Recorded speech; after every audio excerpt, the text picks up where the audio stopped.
Hello, welcome back to RuneScape Dragonwilds. Now I'm going to show you some quick tips and tricks, even more than our last video actually. So what you can do is turn your brightness up here in video and you can see in the dark. Yeah, that is pretty much the same with most games, but I kind of forgot it with this one, to be honest, and needed a little reminder.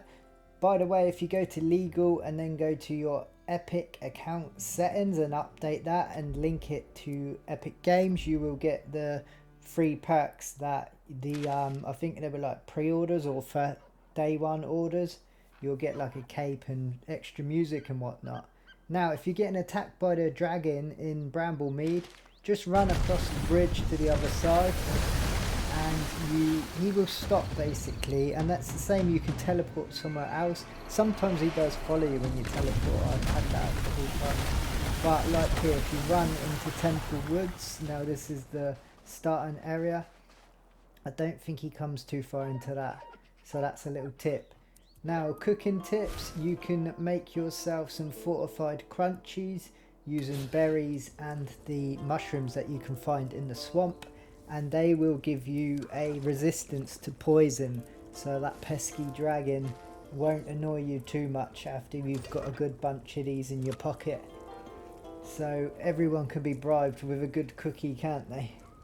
This ain't a cooking show, but we do have some more cooking tips for you in the Dragonwilds. So with any meat and vegetables, you will make different like meat stews and stuff, or hearty stews.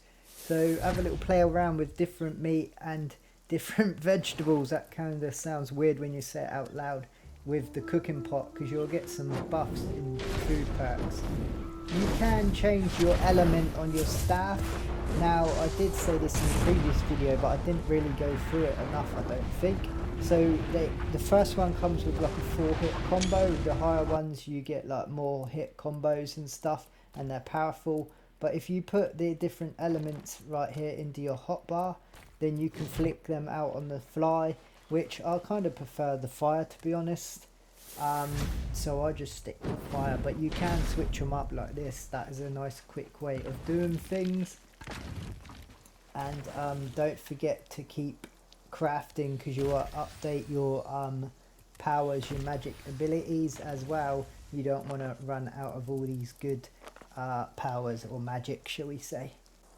Next up then, the next tip is just basically, if you find something good, like if you find resource or herbs, don't forget to mark them with your map icons right here. So there are different like markers, and they obviously mean different things. I think that slab's obviously nodes, so if you find some good nodes, then you want to put them down. And you could just mark or ping. There's a ping button as well on your map. If you hit in your scroll wheel, so click your scroll wheel in, it will ping the location for your friends, so if they're online they can see what you're talking about on the map as well. So that's pretty good. It'll come up with that icon right there. So that's a good little tip. Got a vault tip now, but don't forget to drop a like and comment, because it really helps this channel grow while I go through these tips. So a vault tip is, when you do a vault, then open a chest and then keep an eye on that chest with all the items gone, because once the chest in the world like restocks, you can go back to the vault, and like I've done here, and there will be no enemies in here.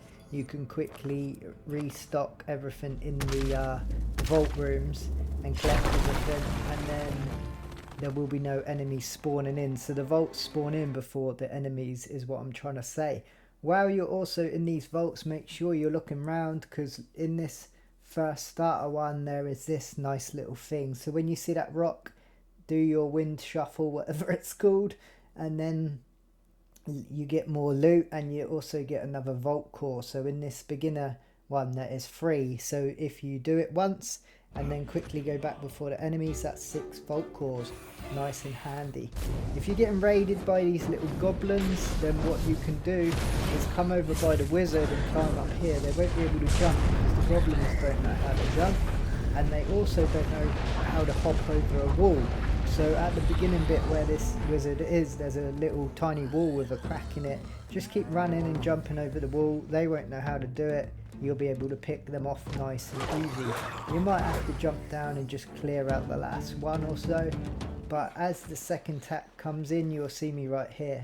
Now they do have archers, but I didn't see the archers, they were down the bottom like getting smoked. And it was nice and easy. Sorry old wizard, who caught a bit in the crossbar right there. But as you can see, nice and easy, didn't have a scratch on me, defended their warlord, whatever it's called, raid I'll call it. Ward stones are pretty bad to begin with at the start. I'm hoping the second one is decent. If you want the wood for it, I'll show you that later on in the video. And I made a video on this yesterday actually. You can cheese this swamp lord or swamp boss, whatever he's called, BIS something or another. Check out that video, but this is how you basically cheese him. But if you want a full depth one, then check out my video on that swamp boss. Don't forget, put these teleporters out where vital locations are, like resources and stuff like that. If you want to upgrade your cooking nice and early, I'm going to show you a tip, but this shower is amazing. With a bit of magic you can place that shower anywhere and just rest up, so make sure you unlock that as quickly as possible. Now I'm going to show you how to rank up your cooking. I said rank up and not what he's doing. I don't know what he's doing there, but he is doing a bit of an arm workout.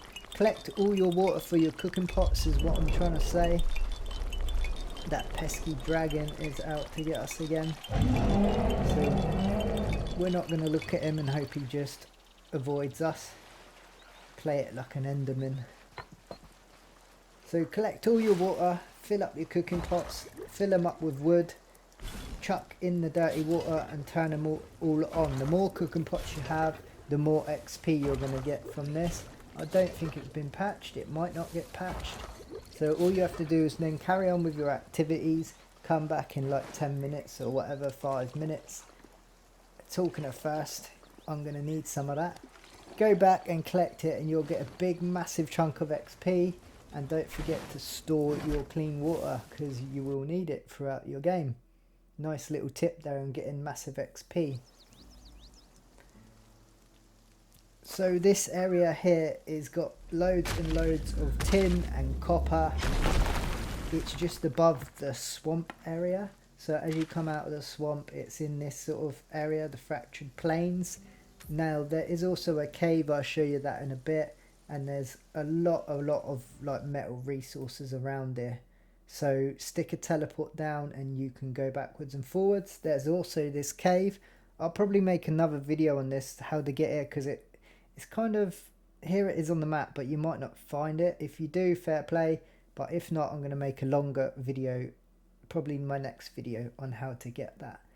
And then once you get all this stuff, like your copper and whatnot, you will get much better armor, and then you will unlock the Tanner's kit, which then you can make hard leather and just get better weapons, armor. It's sort of like a tier 3 thing then.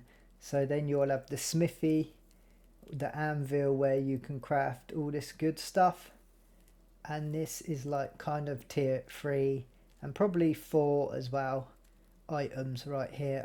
I showed you how to get those items in that video with the swamp boss, and the rams are over here. If you're looking for rams, they're in this location right here to get the horns. So that's that pretty much covered up. So then a good thing with the sawmill, once you've unlocked the sawmill and you're tired of running back and picking the planks up, you can unlock this. I'll show you it in the thing in a minute. It's a storage box for the lumber. So it's just there, lumber storage. You place that down where the planks come out and it will automatically catch them. So you don't have to keep picking them up. It stores them in that box, and then all you got to do is run over and then take your planks out. It's a nice feature, that is, and I'm sure other workstations will have it. If there are some already, let me know, because this is the only one I know about at the minute. But there are other items which looks like decoration, but it might not be. So this is a little kind of a secret location, and this is how you would get that sort of, that, I don't know, it was some sort of bark, wasn't it? So as you're in this like area where the hidden vault is, where the pond is, If you know that in the fractured plains, you've probably been there, and it's right down there. You jump up on here, and sometimes there's a couple of enemies here, and the dragon does try and fight you as well. So right where this big blue tree, you can get what's a crystal, and then it sends you on another little path to find some more trees. Once you've completed it, you'll get an amazing bow to use. But yeah, there's a chest there, and this is where the big tree is.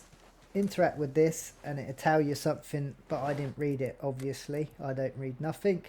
And there's the crystal that you unlock, the crystal seed. So that's the location, and it basically puts you on a journey to go find some others. But around the bottom of the tree should be like that bark stuff, or if it's not here, go to the other trees. You have to find them on the map. I've not actually done it yet, but this is a good viewpoint anyway. That's where that cave is with the tin and the copper, just below where I've put this transporter. And yes, you can survive the fall if you use your spell, that is. So nice and easy. Don't forget to comment, like and subscribe for more tips. But thanks for watching, stay safe, stay entertained, and we'll see you all on the next one.